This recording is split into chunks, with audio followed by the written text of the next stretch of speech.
About 20 years ago, I created this handy dandy tax graphic, and I call it tax diversification. And it helps people understand what the taxes are and investments and how they're going to be taxed.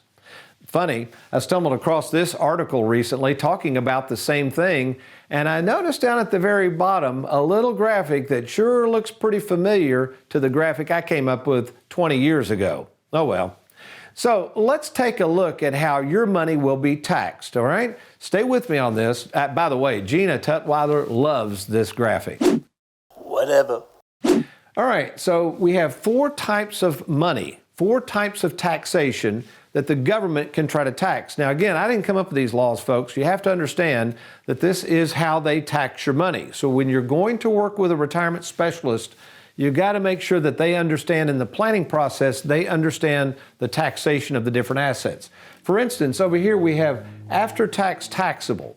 Now let me use an example of that. Let's take CDs, for instance. Had a gentleman come in the other day. He had sold a piece of property, had to pay a little bit of capital gains, but basically he said, Tony, I got $200,000. I've already paid the taxes on it, after tax, okay? And I want to earn some decent interest, but I don't want to take any risk. Well, as we record this show in April of 2023, we've got finally some CD rates that are paying pretty good. We can get them through our Charles Schwab platform, and as of the date of this recording, we can get a CD, 1-year CD, for about 5%.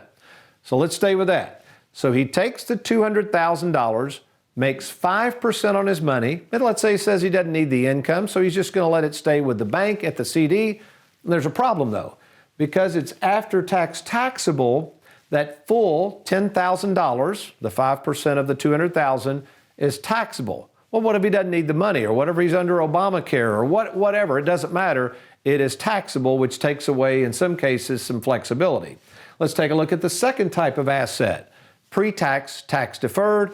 And yes, we all know that's the 401k plan, which was peddled to us in 1978. Tax rates were pretty high back then, and the idea was sock money away into this thing. Don't worry about the taxes, put off the pain. One day you'll be in a low tax bracket. And what's kind of funny about this, put up the tax bracket creep graphic, Aaron. Actually, right now, many of you are in a very low tax bracket. You just don't know it yet, which is all the more reason you need a tax training specialist like us to help you think through, because it might be a good idea to take it now. It may be a good idea to keep deferring it. But either way, you got to deal with that tax tumor at some point. Thirdly, after-tax, tax deferred. Let's do this. Let's go back to that first gentleman that came to me with $200,000. Upon finding out that the after-tax money in a CD is fully taxable, and he might say, well, where can I get 5% guaranteed right now, Tony, and defer those taxes? Because maybe for some reason he doesn't want to pay the tax now on the interest. Well, that would be an annuity is a good example.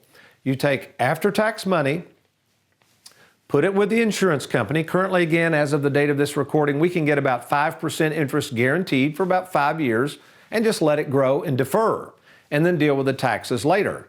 And by the way, there is a way to actually stretch those taxes out, even on an annuity. They're the only asset that will let us do that on an after-tax basis. We can show you how that works.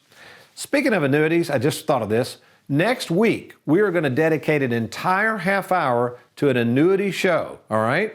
And on that, we're going to talk about this idea of a financial entertainer telling people never to put an annuity in a pre-tax asset.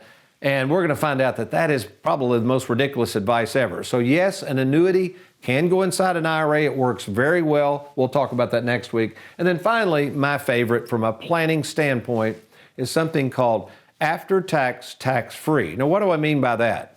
Well, imagine we could take $200,000. Let's go back to the gentleman that's already had taxes paid, and he wants to put it somewhere, but he really doesn't need the money. Well, he could buy a life insurance policy, single premium life insurance, just an idea, buy a humongous death benefit with that money, and then when he dies, not if he dies, when he dies, that entire amount of money will go tax-free without probate to his loved ones.